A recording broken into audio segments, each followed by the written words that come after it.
Do you even understand where you are right now? Daniel Whitmore's voice cracked across the marble-floored lobby, sharp enough to turn heads from every corner of the branch. This is not a playground. This is not some student help desk. You don't just walk in here and start making accusations about fraud. The room shifted. Chairs creaked. Conversations died mid-sentence. And standing at the counter, hands resting lightly on a thin folder, Ethan Park didn't move. 17. Quiet. Still. He looked smaller than the space around him, like someone who had wandered into a place that wasn't built for him. Whitmore stepped closer, lowering his voice just enough to sound controlled, but not enough to hide the irritation bleeding through. You said something about... What was it? He flipped a hand dismissively. Egregious charges? On your mother's account? A few customers nearby exchanged looks. One of them, a middle-aged woman clutching a stack of overdue notices, tightened her grip. She had heard tones like that before. She had lived in them. Ethan nodded once. Yes. Right. Whitmore gave a short laugh. And you're here to dispute them? Yes. With what authority? The question hung. The side teller, Amanda, leaned against her station, arms crossed, watching with a thin smile that didn't quite hide her amusement. Maybe he printed something off Google, she said under her breath, just loud enough for the nearest customers to hear. A couple of them chuckled, not loudly, but enough. Whitmore didn't correct her. Instead, he leaned in slightly, his voice dropping into something more patronizing, more deliberate. Son, banking doesn't work the way you think it does. These aren't things you just challenge because you don't like how they look. Ethan didn't blink. I'm not challenging them because I don't like how they look. Whitmore raised a brow. Oh? I'm challenging them because they're wrong. The words landed clean, too clean. And that, more than anything, seemed to irritate Whitmore. He straightened, adjusting his cuff as if resetting the entire interaction back into his control. And I'm telling you they're not based on anything I've seen. He gestured vaguely toward the computer systems behind the counter. Our processes are very clear, very precise. Amanda chimed in, her tone light but edged. We don't just make mistakes like that. Right, Whitmore said, nodding. We don't. The room settled into a rhythm, authority speaking, others agreeing, Ethan standing alone in the middle of it. The woman with the overdue notices shifted again, her eyes flicking between Ethan and the manager. There was something familiar about this. The way the conversation wasn't really a conversation at all. It was a conclusion, already decided. Whitmore clasped his hands together. Tell you what, why don't you go home, talk to your parents, and if they still think there's an issue, they can come in themselves. We'll deal with it properly. A pause. Then quieter, sharper. Because right now, this, he gestured at Ethan, this isn't serious. A few customers nodded, not because they agreed, because that was the safe response. Amanda let out a soft laugh. Yeah, we can't just take complaints from anyone who walks in off the street. Ethan's gaze shifted to her briefly, not angry, not defensive, just noting. Then back to Whitmore. My mom already came in, he said. Whitmore blinked once. Excuse me? She came in 3 times. That drew a few more eyes. She was told to wait. Amanda's smile faltered for half a second. Whitmore recovered quickly. Well, if she was told to wait, there was probably a reason. She was told the charges were normal. Whitmore's expression hardened. They are normal. Ethan's fingers tapped lightly on the folder. Once, twice, controlled. They're not. Whitmore exhaled sharply through his nose, the patience he had been performing beginning to crack. You keep saying that, but you haven't shown me anything. You haven't proven anything. You're just, what, walking in here, making claims, expecting us to take you seriously? Amanda added, it's actually kind of disruptive. The word hung there. Disruptive. A teenager standing quietly at a counter. Asking questions. Disruptive. The woman with the notices looked down at her papers, jaw tightening. Whitmore nodded. Exactly. Disruptive. He looked back at Ethan. We have real clients to serve. The emphasis was intentional. Real. Ethan absorbed it without reacting. I am a client, he said. Amanda snorted softly. Sure. Whitmore didn't laugh this time. He studied Ethan, really looked at him now. The plain clothes, the lack of hesitation, the calm. Something about it didn't fit, and that made it worse, because it meant this wasn't ending cleanly. Whitmore's tone shifted again, colder now. If you continue to disrupt operations, I will have to ask you to leave. Ethan didn't move. I'm not leaving. A ripple went through the room. Whitmore's jaw tightened. That's not a request. Ethan met his gaze evenly. I'm not done. Amanda shook her head, turning slightly toward another teller as if sharing the moment. This is unbelievable. Whitmore took a step closer, lowering his voice to something meant to intimidate. You are not in a position to dictate anything here. Ethan's response was immediate, calm, precise. You haven't looked at the statements. Whitmore froze for a fraction of a second, then scoffed. I don't need to. That landed, harder than anything before, because now even the people watching could feel it. The shift, the line crossed. The woman with the notices looked up again, this time more openly. Ethan nodded slowly, like he had expected that answer, like it confirmed something. He opened the folder. Inside were printed statements, highlighted lines, dates circled, patterns marked. He slid the top sheet forward slightly, not pushing it across, just placing it within view. You should, he said. Whitmore didn't look down, didn't even glance. Instead, he straightened, voice rising just enough to reclaim the room. I am not going to entertain documents that I haven't verified, Hal, from someone who isn't even the account holder. Amanda nodded quickly. Exactly. Ethan's eyes stayed on Whitmore, then verify them. Whitmore laughed again, but this time it sounded thinner. That's not how this works. Then how does it work? The question was simple. Too simple. Whitmore opened his mouth, then closed it, because the real answer wasn't something you said out loud, not like this, not in front of people. Amanda jumped in. It works by following proper channels, which you clearly don't understand. Ethan turned his head slightly toward her, then explained them. She hesitated, just a beat. Whitmore stepped in quickly. We're done here. He pointed toward the entrance. Leave. Now, or I will call security. Silence. Thick. Waiting. The woman with the notices held her breath.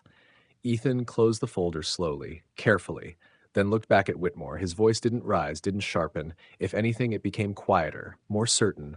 I'm not here by mistake. The words settled over the room, and for the first time since the shouting started, no one laughed. Whitmore stared at him as if the sentence itself were an act of defiance. Then he smiled. Not because anything was funny, because men like Daniel Whitmore only had two expressions when power slipped, anger and performance. And this smile was performance. It was the smile of a man who believed the room still belonged to him simply because he had spoken in it the longest. You know what? He said, turning slightly so the rest of the branch could hear. I think we've been more than patient. Amanda folded her arms tighter, emboldened by his tone. Way more than patient. Whitmore pointed at the folder in Ethan's hand. You walk in here, waving around papers, accusing this branch of wrongdoing, refusing to leave when asked, and now you want to act like you're some kind of authority? Ethan didn't answer immediately. He opened the folder again, calmly. Inside were 6 months of statements from his mother's account, each page tabbed and highlighted with the kind of care that took time, attention, and anger held under discipline. Service charges that repeated too often, fees attached after conversations at the branch, a line of account transfers that had been recommended to her in person, then quietly reversed at a loss. Small amounts, then larger ones. Nothing dramatic alone, everything ugly together. He placed the first statement flat on the counter, then the second, then the third, each page landing with a soft paper sound that somehow carried more weight than Whitmore's voice. These are the charges from the last 6 months, Ethan said. These highlighted entries were marked as service adjustments. These were represented to my mother as normal maintenance. These were not normal. These were repeat charges. These were avoidable. These were never properly explained. Amanda scoffed, but it came later than it should have. That doesn't prove anything. Ethan slid another page forward. This does. Whitmore didn't touch it. His face had started to tighten around the eyes. What exactly, he said carefully, do you think you're doing? Ethan looked at him. The work your branch should have done when she came in the first time. That hit harder than the others, because the woman with the overdue notices heard it and lifted her head, because an older man near the investment desk heard it and stopped pretending to read his phone, because another customer, waiting with a deposit envelope, looked from the papers to Amanda to Whitmore and began quietly to understand the shape of what was happening. Whitmore tried to laugh again, but the sound came out brittle. You're a teenager. You don't get to audit my branch. No, Ethan said. I get to notice patterns. He touched the highlighted pages one by one. This fee was charged 3 days after my mother asked for clarification. Tap. This one appeared after she declined an account product she said she didn't understand. Tap. This one was posted after she came in person and was told nothing was wrong. Tap. And these transfers, his finger moved lower, were reversed after losses with no clear explanation given to her in writing. The room had gone very still. Amanda pushed herself off the counter. That's enough. You can't just stand there and twist things around because your mom didn't read her paperwork. The woman with the notices flinched at that. Ethan heard it too. He turned slightly and saw her eyes drop, saw recognition there, saw an entire history of being made to feel stupid by institutions that thrived on her confusion. When he looked back, his voice was unchanged. My mother asked questions. She was dismissed. Whitmore's expression sharpened. Careful. No, Ethan said. You be careful. That landed. Amanda blinked. Whitmore took one step forward, lowering his voice again, trying to drag the moment back into something private and manageable. You are very close to making a mistake that will follow you for a long time. Ethan reached into the inside pocket of his jacket. Amanda's breath caught first, not in fear, but in instinctive alarm at anything unexpected. Whitmore stiffened. Ethan withdrew a slim black card and placed it beside the statements. At first, nobody said anything. Then Amanda frowned. Whitmore's eyes dropped, and the color changed in his face. It wasn't dramatic. It was worse than that. It was immediate. The card was matte black, embossed with the bank's crest and a private client insignia that did not belong in the hands of a boy people had just been treating like an inconvenience. Under the insignia was Ethan Park's name. Amanda stared. What is that? Whitmore didn't answer. Ethan did. It means I shouldn't have had to ask twice. The silence that followed was not the silence from before. Before, it had been the silence of spectators. Now it was the silence of people realizing they had laughed in the wrong direction. Whitmore swallowed. Where did you get that? Ethan held his gaze. From your bank. Amanda shook her head. No, that doesn't make any sense. It doesn't have to make sense to you, Ethan said. Whitmore finally reached toward the card, then stopped himself, as though touching it might confirm too much. Private client status doesn't give you the right to come in here and threaten staff. I haven't threatened anyone. Whitmore's voice rose. You are threatening this branch right now. Ethan nodded once. Now I am. He took a breath. Not for courage, for control. Then he said it clearly, so every customer in the lobby could hear. I have just over $10 million in investments held through this institution. If this is how your branch treats my mother when she asks basic questions, and this is how you respond when I bring evidence, I will begin withdrawing all of it. The words hit like a dropped pane of glass. Nobody moved. Amanda's mouth opened, then closed. The older man near the investment desk actually turned his whole body now. The woman with the notices looked at Ethan like she had stopped seeing a boy 5 minutes ago. Whitmore tried to speak and failed the first time. You can't just... I can. You're bluffing. Ethan slid one final document from the folder. Portfolio summary. Account numbers partially masked. Asset total unmistakable. Whitmore looked down despite himself, and that was the moment the hierarchy cracked. Amanda saw it happen. Saw the exact second her manager's face lost its certainty. Saw the sweat begin, faint and sudden at his temple. Her voice dropped. Daniel? He didn't answer her. He was still staring at the page when heels struck the marble from the far end of the branch. Quick, sharp, purposeful. Every head turned. Victoria Hale did not hurry in the way ordinary people hurried. She moved with the kind of speed that came from rank, controlled, direct, and already obeyed before she said a word. Mid-40s, immaculate charcoal suit, phone still in one hand, expression carved into something colder than anger. She took in the frozen tellers, the silent customers, Whitmore's face, the open statements, the black card on the counter, and then Ethan. She ignored Whitmore completely. Mr. Park, she said, voice low and precise. I'm Victoria Hale, Vice President of Client Services. I was told there is a serious issue involving your family's accounts.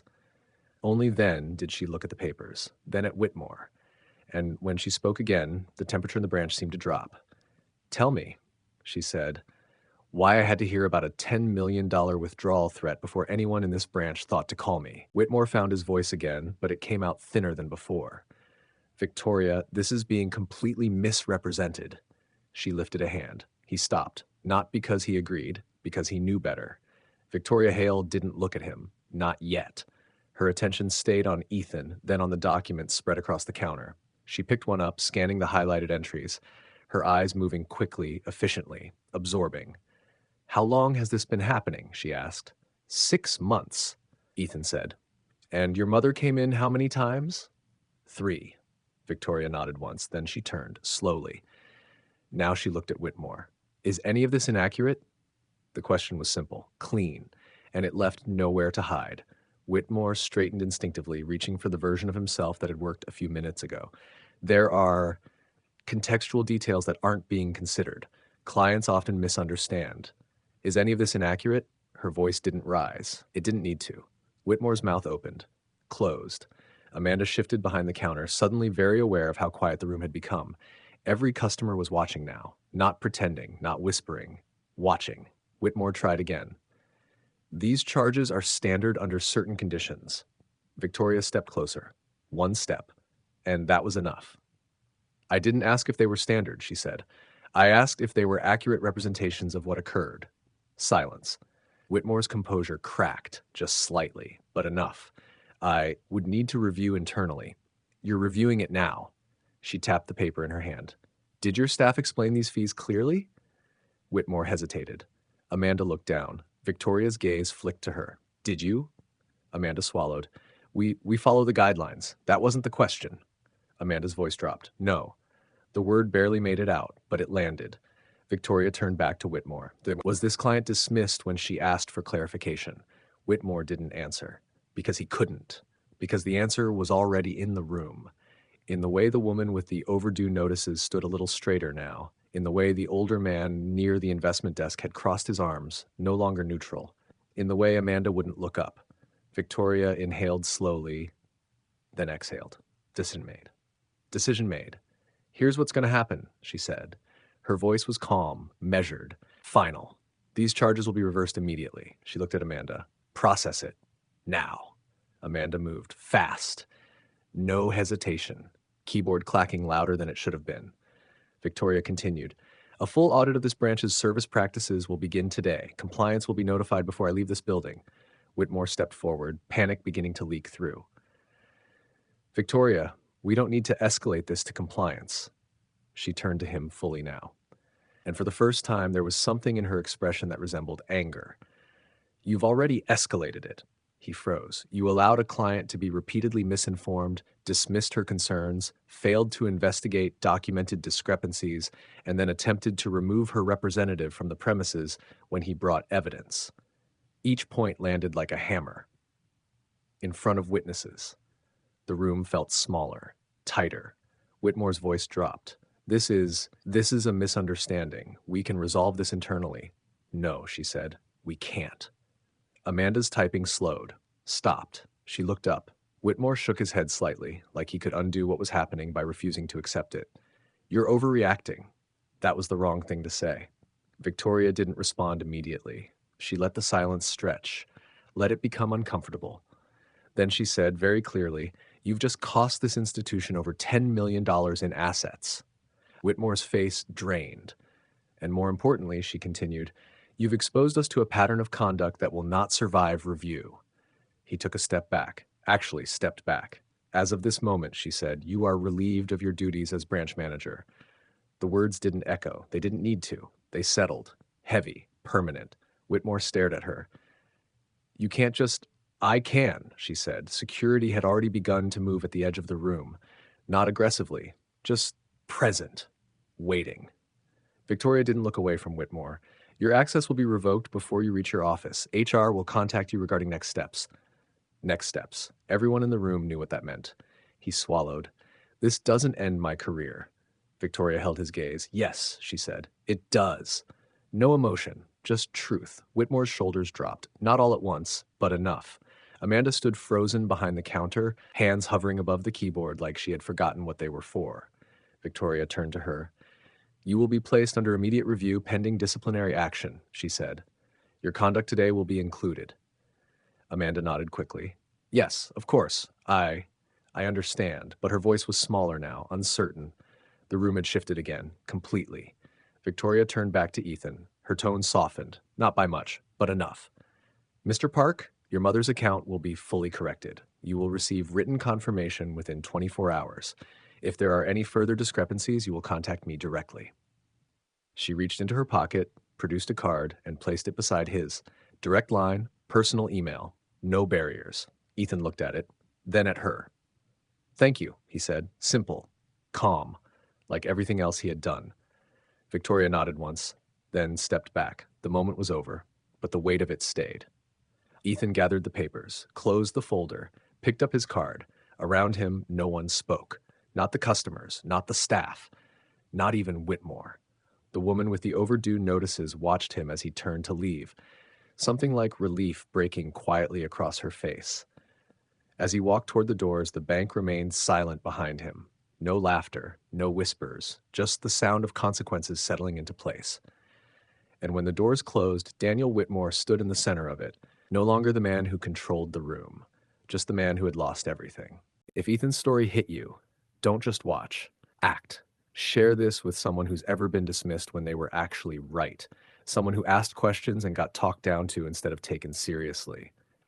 Then pay attention. Watch who gets ignored, watch who gets rushed, watch who gets made to feel small for not understanding something they were never properly told. Because what happened here happens every day. To parents, to immigrants, to anyone who trusts the system to be fair. Respect the ones who ask questions. Support the ones who double check.